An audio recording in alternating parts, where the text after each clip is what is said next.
Hey, it's Tristan here from US Party Company, and we're joined today by Sue, the print ribbon company, and we're excited to hear about her print ribbon machine. So bear with us. There may be some technical issues as far as it's raining like crazy. Every parent and school child is working from home, creating a big congestion on the network.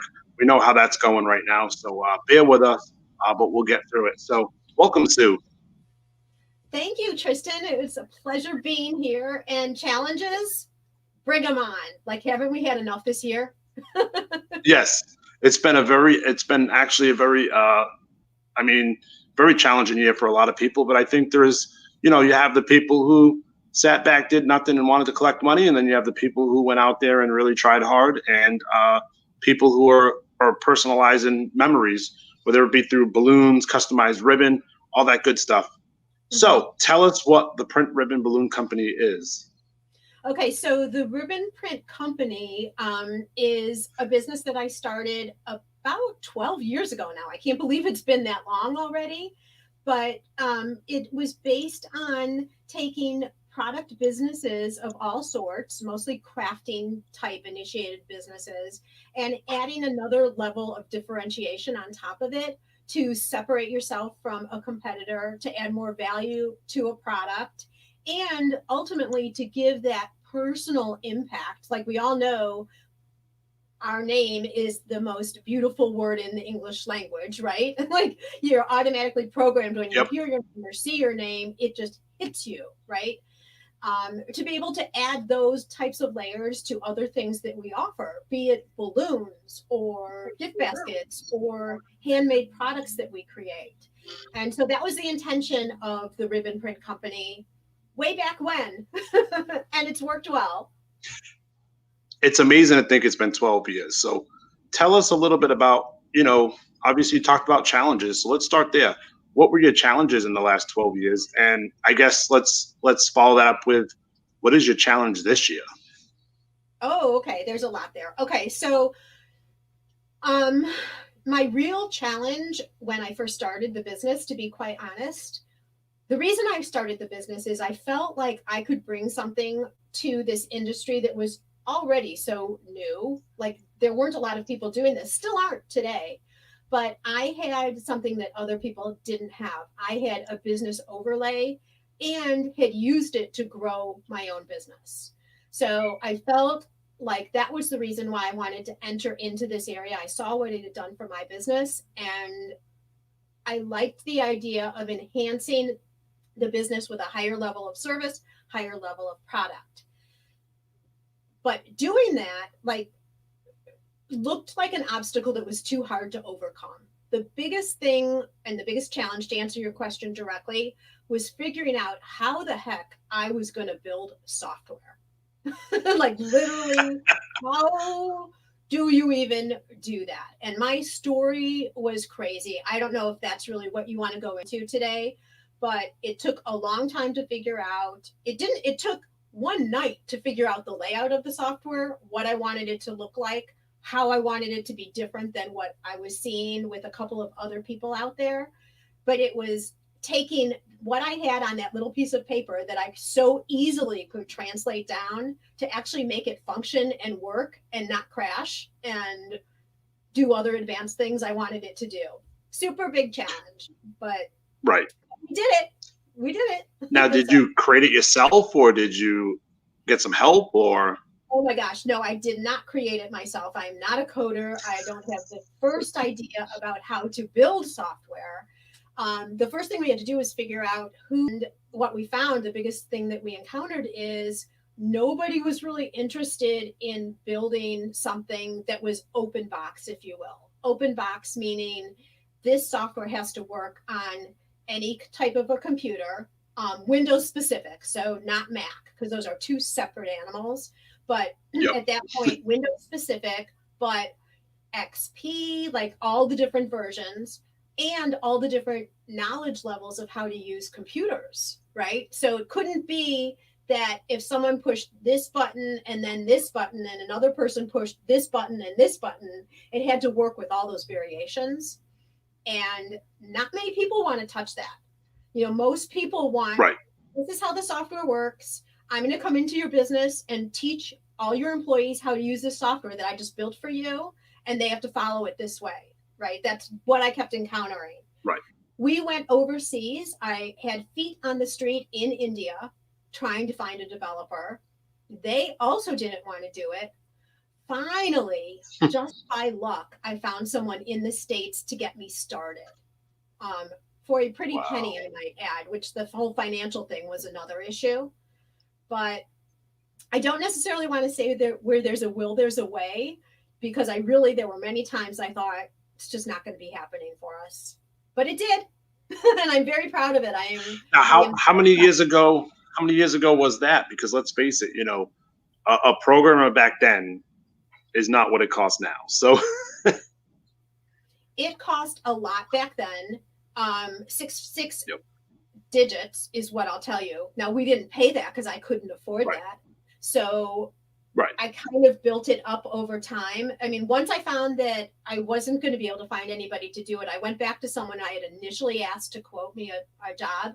He actually had been a programmer for Mac, and had shown and exhibited at Macworld. Yep. Like, he was a big deal. And I said to him, oh, wow. Bare minimum, like if I had X amount to spend, bare minimum, how much of this could you build out for me? Because I thought, all right, I'll just get it started. Like, maybe all we're able to add is text, and then as the business grows and I have more money, then I'll add in the logo element, or whatever I needed to do to expand. And honestly, I'll tell you what happened. It was like a godsend. It was I so believe in law of attraction, putting things out when the intention is good. I so believe in that. So what actually happened with this is I only had enough X amount of money to spend, right? Yep. And he told me how much he could build out for that amount of money. And I said, okay, fine. He enjoyed so much working on this project. Sadly, his mother became very ill at the same time he was working it. So he took the project into the hospital with him and was working and programming it in her room and printing out ribbons for her. And because of that interaction with him and his mom, he built out more than we agreed that he would build out. And he said, I'll do all this for X price. Like, it gives me chills right now, even to think about it, that's what he did. And so we're all the beneficiaries of that generosity, right? Because I got way further. That's pretty impressive. I mean, like you said. Yeah, it was amazing. And I don't use him anymore. He's not doing the programming for me anymore. I now have another company. When we go in, like, we had to go into the back end and update for Windows 10 and, things like that. But I feel very fortunate that happened. And I feel it's because I had the intention out there of delivering something to a market that was really valuable and help small businesses grow. And so because that was my intention, it isn't like I'm going to profit and make a ton of money, although that comes with your business. You have to make money, right? But my intention was really that the universe rewarded me with this opportunity. So, and it worked well for it's amazing because people think sometimes it's so easy to find what you exactly need. But you go around and you search for these certain things or something to be made, and you just talk to tons of people and you're like, do you even want to work? Like, do you want to make money, or what's the deal? Because there's things that we look for and we have specifications and they're like, oh, sorry, we can't do that. What do you mean you can't do that? I mean, I would think in the 21st century, some of these things are like pretty easy to do, but I guess not. So yeah, the struggle for you must have been a lot bigger, based on the whole programming back in the day, so to say, and code not being so easy. I mean, it was literally a big education to get. So it's funny now that it's totally different in how it's emerged. Yeah, it's just crazy how things build, one on top of another. And I see that with all small businesses when I'm talking with them, is the path evolves. You can think where you're going, but the path evolves. Like, I never, ever thought I would be managing my own line of ribbon, because now we have our own brand of ribbon. I never in a million years I was going to do the ribbon printers and the software. And the reason we did it is other ribbon we were finding was falling short of what we thought the potential was. So just one Yep. thing led to another, led to another. If I would have thought I was doing all of this 12 years ago, I would have been overwhelmed and said, no way, probably. Right. but, um, but I think what you said was really important, where a lot of people, you think that things are so easy and maybe they aren't, you run into friction. But I'll add on to that, if you really feel like it's the right move, don't let one obstacle just shut you down either. You know, there are ways to continue on and find solutions. It might not be exactly what you thought it was going to be. So Right. that would So be what do my. you see for the future?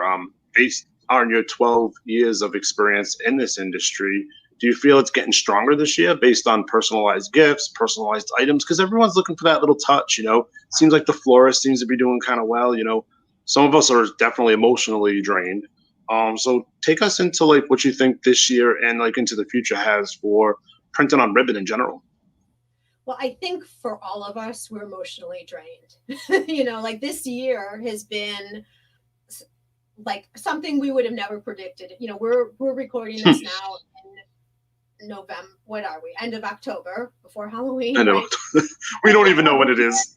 a year ago, we like if someone would have told us this was going to be our future very soon, we would have been like, "You are nuts! Let me walk out of this movie theater," right?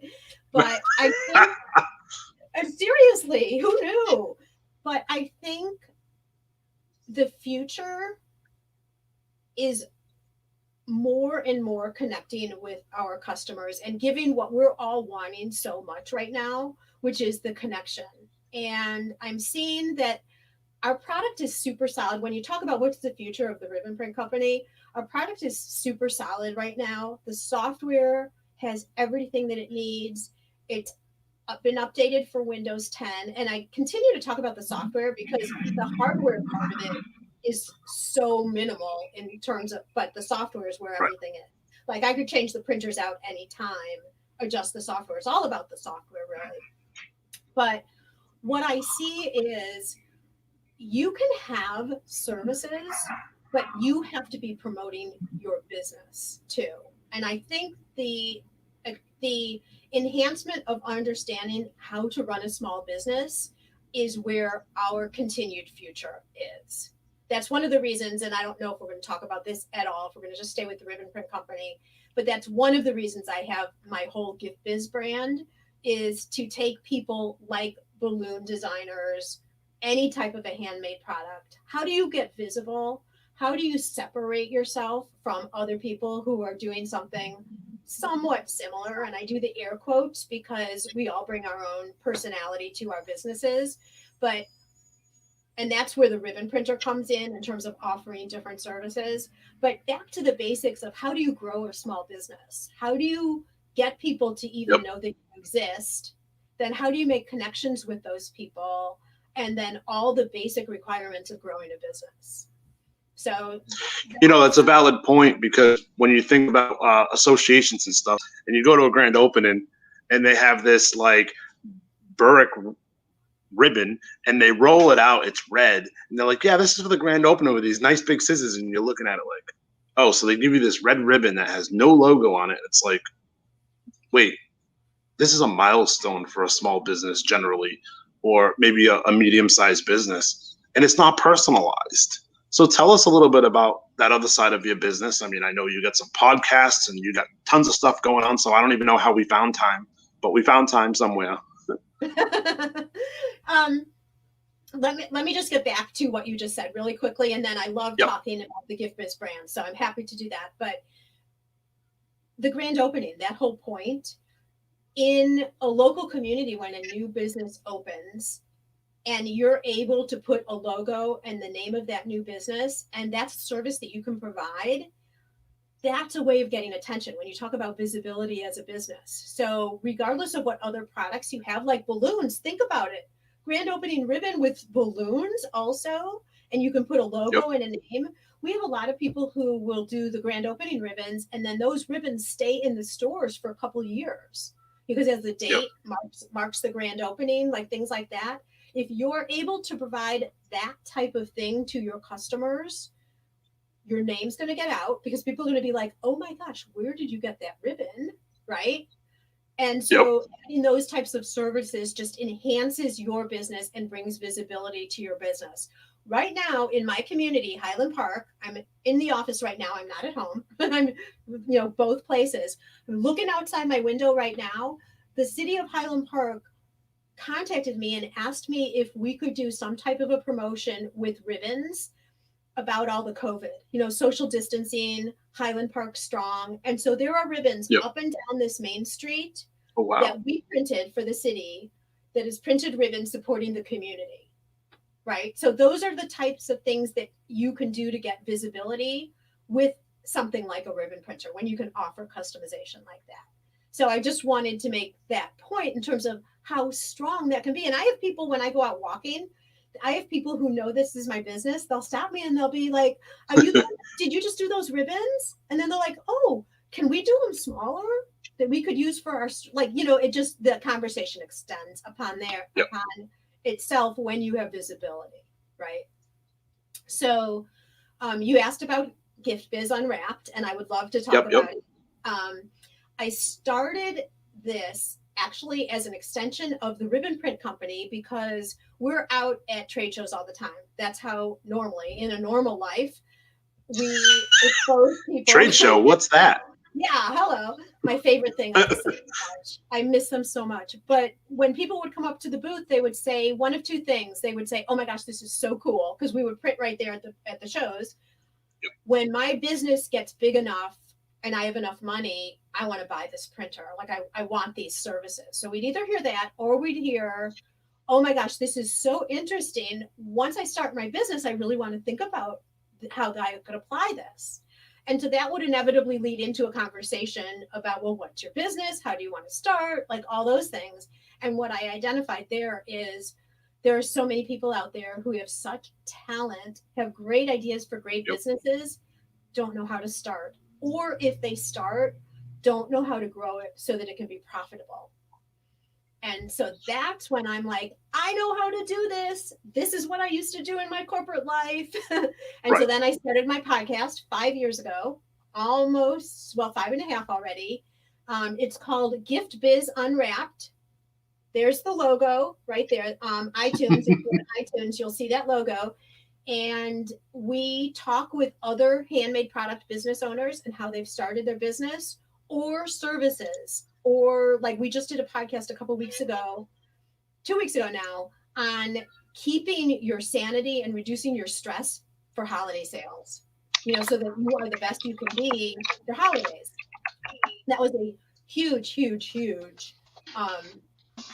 podcast in terms of the reception that I got back about how valuable it was. So you can go listen to the show. We also have a great Facebook group. It's called Gift Biz Breeze. All makers coming together, supporting each other. Totally free group. So lots of things to support small business owners, mostly around handmade type businesses, which Tristan balloons fit right into. Of course. I mean, I know. You've had an exciting year. You kind of went on a trip somewhere. Some life events happened, and you've had a good year. I'm sure the ribbon was included. The ribbon was, I think, are you referencing my son's engagement? Oh, yes. Yeah.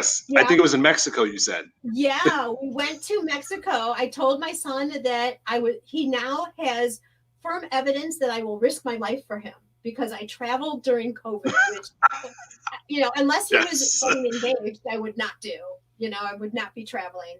But the whole family convened into Mexico, and we were able to watch David propose to his lovely fiancee, Bree, which was absolutely wonderful. No ribbons weren't included in that. It was a small event, given the situation. It was a small event, but came back and did my 14 days, just to be safe. And still, business around here, to your question, is really different. Like, I really try to only have one person in the office at any given time. So we rotate through, like the biggest priority is orders getting out. So Lori and Nancy come in and they rotate time coming in and out to put orders together. if I'm coming in for a podcast interview, that takes priority. I need to be able to come in here because Yep. this is where I do my interviews. Yep. And so then we stay sequestered, you know, and very rarely do we cross paths here right now, just to be safe Right. and respectful. So, but the whole world changed. Like all the shows that I normally do breaks my heart that we haven't been able to do them. It's my favorite thing in the world is going out to shows, exhibiting for the Ribbon Print Company, then speaking about small business development and merging the two together in a show is my all-time favorite thing. You know, connecting with people, seeing customers, meeting new people, and we're not doing that right now, obviously. I know. I think it's very interesting. You know, a lot of things got like put on hold, and like I think the next balloon convention I think is scheduled for 2022. And I'm like, oh, that's a long way away. Like That is these a 9 months, 6 months feel like forever.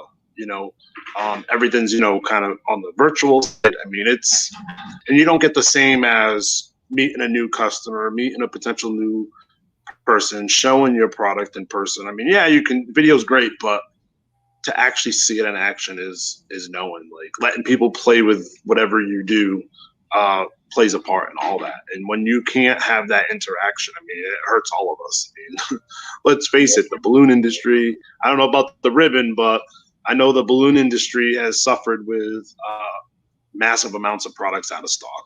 I mean, we're talking massive. I mean, we've been blessed, but like white sand, eucalyptus, matte pastels. I mean, those things have been hot for like the past 2 months, and very hard to get. I mean, we had to go outside the country and actually buy these colors through a different brand, basically creating a private label for someone here in the U.S. And we went out and bought them. We literally bought them last Monday. We went back. I mean, they had like 1,000 bags in the database shown as available. We ordered like 40 bags, and we're like, give it a few days. We'll see what happens. You know, see what the demand is. They literally sold like 1,000 bags after my carpal tunnel surgery on Tuesday. And I was like, did I just wake up from a bad dream? Because, yeah. So it's definitely a lot of stuff with shortages. But tell us about the ribbon. I mean, you seem to have a lot of yellow ribbon in the back. Oh yeah, and this is the spill. I mean, we've got so much ribbon. Like I said, I never anticipated doing this and stocking ribbon like this. I think I've been pretty fortunate though, because yes and no, I guess, because we got a huge investment of ribbon here. We, by nature, we have to have it. It's not order on demand and from a third party. This is my brand, so I have to have all this ribbon. So obviously I have to schedule out pretty far to have it made, cut, shipped over to us, you know, etc. So except last Christmas, we were out of what we call snowflake, our white ribbon, and our shipment was delayed, and it was terrible that we were out. So this year I'm like, we're doubling up on this because we are not having that happen again. So we've been okay with, I mean, supply wise, we have been pretty okay, but that's because we've always had reserves. Like we don't all have it here in our space, but we have reserves where the ribbon we do, but everything else, we have a pretty good supply chain with a backup. Like every supply channel we have one extra backup. Sometimes do we run out of stock? Yes. Most of the time we can get restocked within 3 to 4 days, and we try not to be out of stock. But so that hasn't really been as much of a problem for us. What we have seen is a difference in our customer base. Interestingly, more of the large customers are buying more. Like the larger customers are getting larger, and maybe I'm going to call them the smaller startup companies. This is a generalization. This is an overall comment, but more of them have stopped. Oh, absolutely. And so it's just a different kind of a mix, I guess I'd say. So it's kind of like the mix of like, are we gonna lock down again? I think that's kind of what the mix is. I mean, I don't know if you've noticed, but it seems to be in drives. Like last week was pretty busy. Early this week was pretty busy. A week or two prior to that, it wasn't too busy.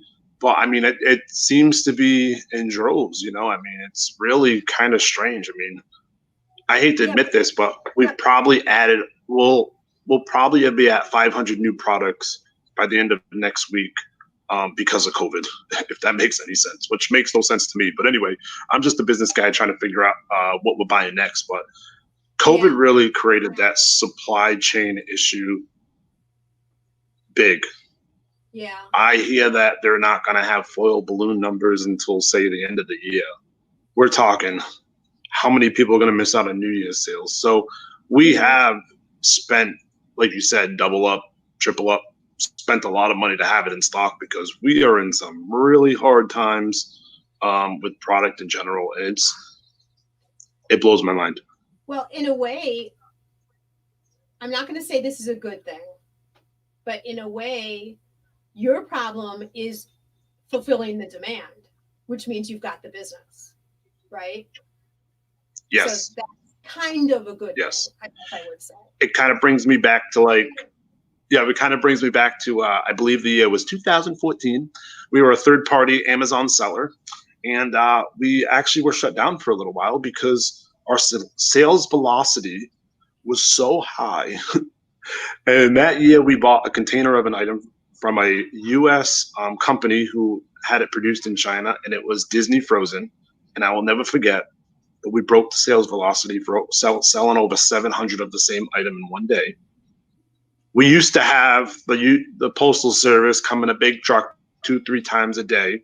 It got to the point where it was pallet after pallet of just product, and I'll never forget. Like, I'm glad it's not like that anymore. You know, got out of the third party selling platform, and basically that's kind of how, after the retail stores, how US Party Company came about. You know, more of the wholesale perspective. You know, and I think it's kind of funny because when we did both, the wholesale and retail, it was a lot of work, and we were doing the Amazon. And to be able to focus on wholesale now, it definitely has helped, and it's been very successful for us. But then again, we do offer trendy items, so 7 color print balloons, things like that. So for us, Yeah. it's definitely helped us. You know, everybody can buy a Metallic, a Qualitex, or an anagram balloon in the U.S., but they generally can't buy a Cadex balloon or a flex metal balloon. So you have to just go outside that reach, you know, and go with brands that can restock fast. Like, I got to give it to Flex Metal. We ordered blue balloons, and she said they're not available. And this is after 3 months of being shut down. I said, well, when are they going to be available? She said 2 weeks. I said, 2 weeks. Some of the companies here that produce in the U.S. can't even get it, you know, and this company's in Spain. And I'm thinking, this is crazy, because at the end of the day, like you said, adding ribbon, you know, that's profit. Selling a blue balloon versus a silver balloon when they really want a blue balloon is, you know, cutting into your profit. So it's going to be interesting to see how Christmas pans out. But I feel like Christmas has panned out so big right now that we started selling Christmas in September versus wait until the end of October. I almost feel like the peak of Christmas is over at this point. I think we're almost focusing on Valentine's Day at this point. Well, I got to tell you too. This just So it's coming kind up of as crazy. an idea. This is just coming up as an idea for people who, let's say, you're out of stock of something that's a themed thing that someone needs, like it's the New Year's balloons or something like that. That's the value of a service like being able to offer ribbon printing. And I see this with other customers too. They don't want to invest in a ton of Christmas, Hanukkah, New Year's, because if they don't sell out of Yep. it all, then it's going to sit there for another year, right? But they could add customization with a ribbon that is holiday appropriate to make silver balloons, whatever, festive, for the season, without then having to invest in inventory that if it doesn't sell, it has to sit. And then your money is invested in inventory. So obviously, Tristan, I'm not talking about you, but I'm talking about your Right. customers, or the option if you're out of something and you can't get refilled with your stock because of what's going on. So Yes. just some And things. so, Yeah. so explain to us, you have several models of units. So give us a quick rundown of like your 3 or 4 models you have, and why you would buy that model versus the next model, so to say. Okay, I'm going to be perfectly honest with you. We have two, so our software is the same across all of our models. We have two different types of hardware, meaning printers. One is a 203 DPI, so dots per inch printer.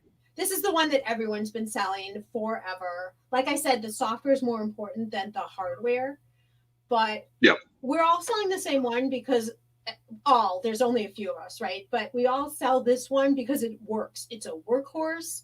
I love it. It's stable.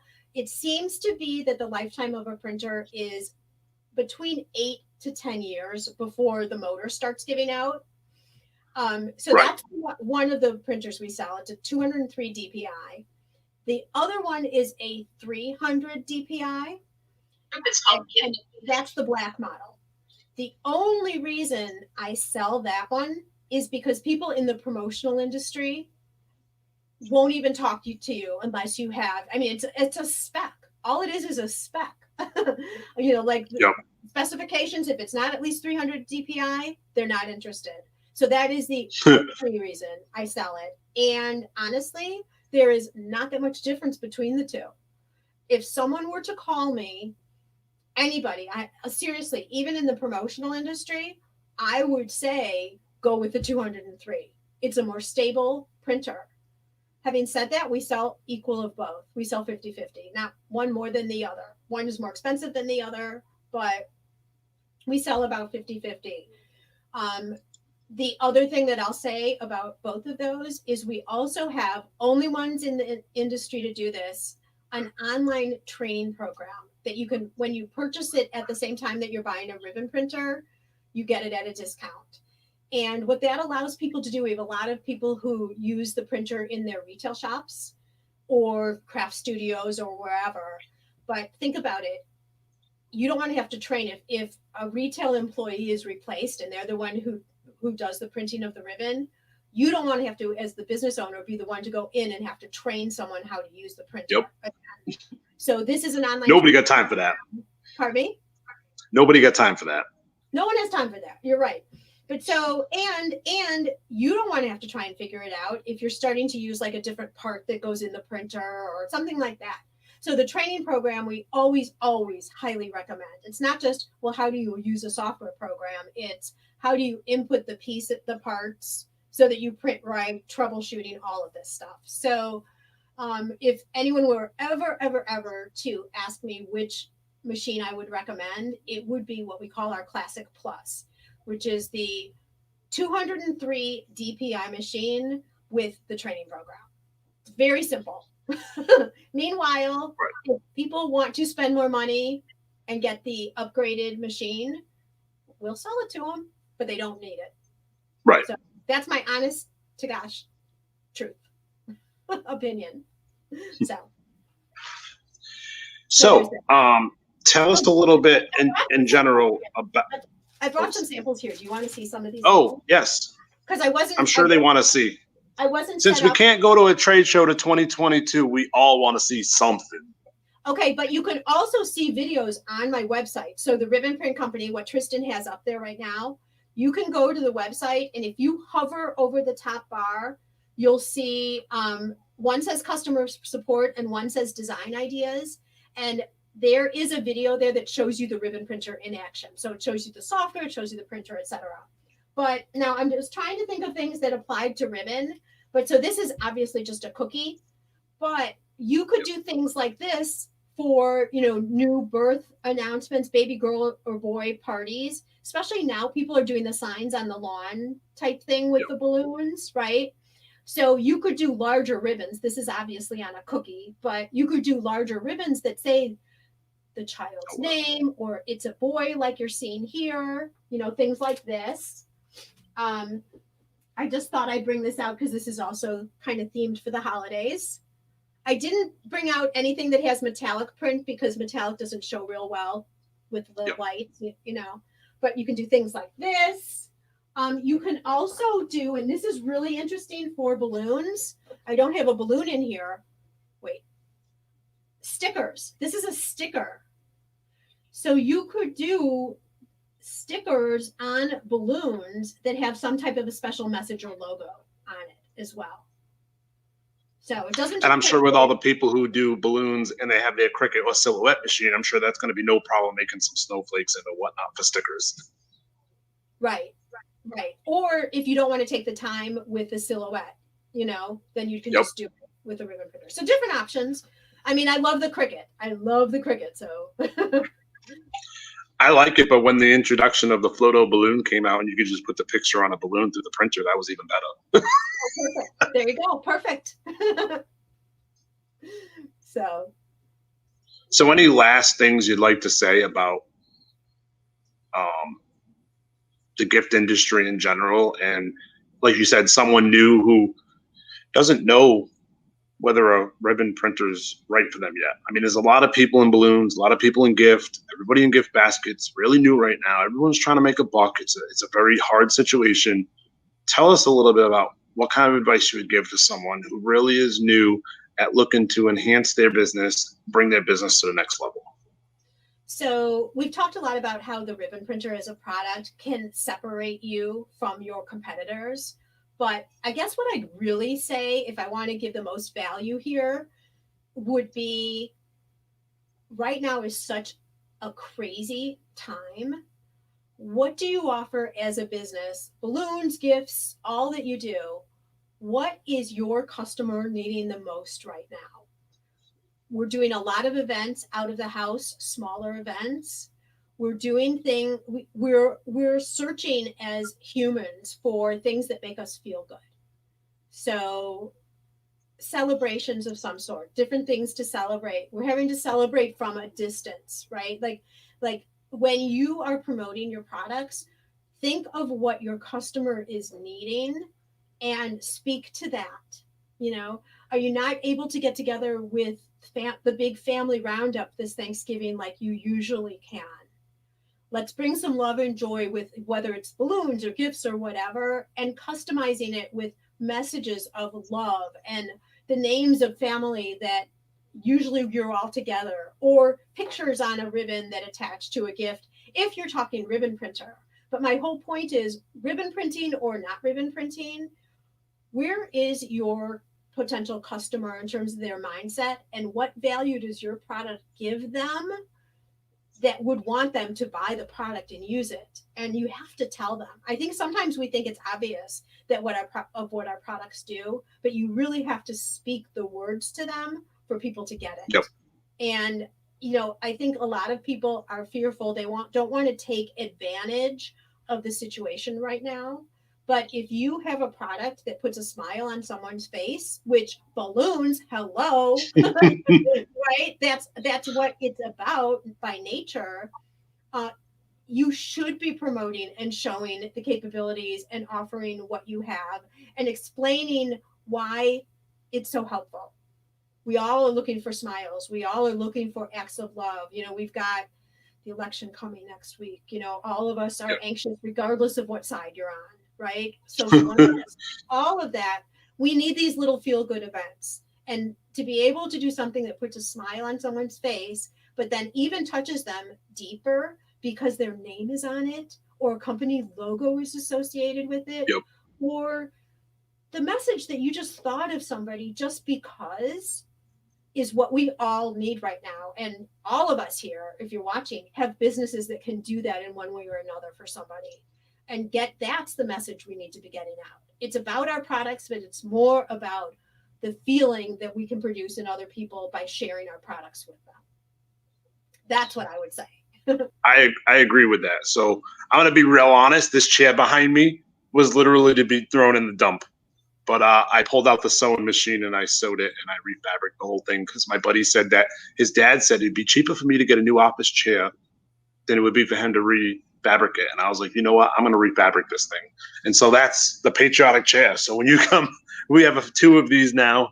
And it's funny, like you said, it's showing off your logo and your pride, And no, I won't answer if it's a Democrat or Republican chair because that's my own business. And whatever you choose to vote is what you choose to vote. But it's a patriotic chair, and that's all I know because I'm proud to be an American. Well, you just showed us a whole nother side of you too, Tristan. Like this whole Yes. you're sewing. I don't know. Maybe a whole nother. Well, it goes back to, it's funny because so I had carpal tunnel surgery. My dad came over last Wednesday to the shop, and I said, I need some help. I can't. I'm not supposed to really do much. And I said, well, let's just pull out the sewing machine. I'll hit the foot pedal. You hold the thing.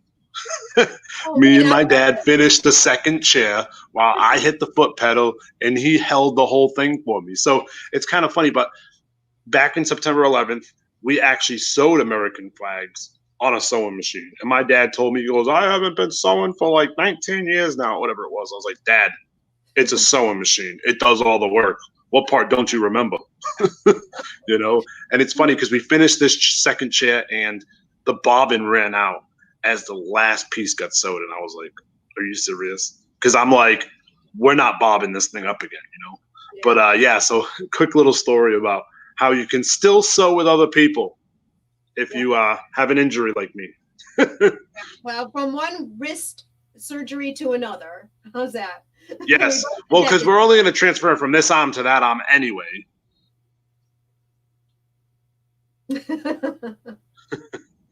But so it was so nice to talk to you, Sue, of the Ribbon Print Company. So if you need to check out her site, I put her website inside the comments. And if you have any questions, I'm sure they can be found on Facebook, YouTube. Oh God, she's got so many more. She can list the rest. Instagram. It's funny. The one I haven't really figured out yet is, and correct me if I'm wrong, but Periscope. Like, hello, isn't that just like Instagram on steroids? Periscope, when it first came out, it's live streaming, and I was doing it when it first came out. I was live streaming every single day. I don't go on Periscope at all anymore, but mostly because I'm not attracting and talking to my audience. I'll get a big audience when I did. I haven't done it now for a couple of years, but I'm not seeing that I'm attracting the right people. So I would much prefer doing Facebook Live and all the other things. So right now we go live in my Facebook group with questions and answers about growing small businesses, and that has been so beneficial. Like, I could be doing it on my Facebook page and attracting a lot of people, but I like the intimacy, especially with the culture of the world now, of a private, safe group where people can ask questions and feel safe. And I found that that's really beneficial. But back to your thing, like, don't even stress about Periscope. My opinion only. So. Right. Well, you have a wonderful day, Sue, and have a great day. And thanks for joining us on this special Wednesday episode, since we didn't do Tuesday, Bloom Talk Tuesday. But Bloom Talk Tuesday will be back next Tuesday with, well, I guess a patriotic theme, but we won't talk politics. So hopefully you'll join us next Tuesday at 1:30 p.m. Bye, everybody.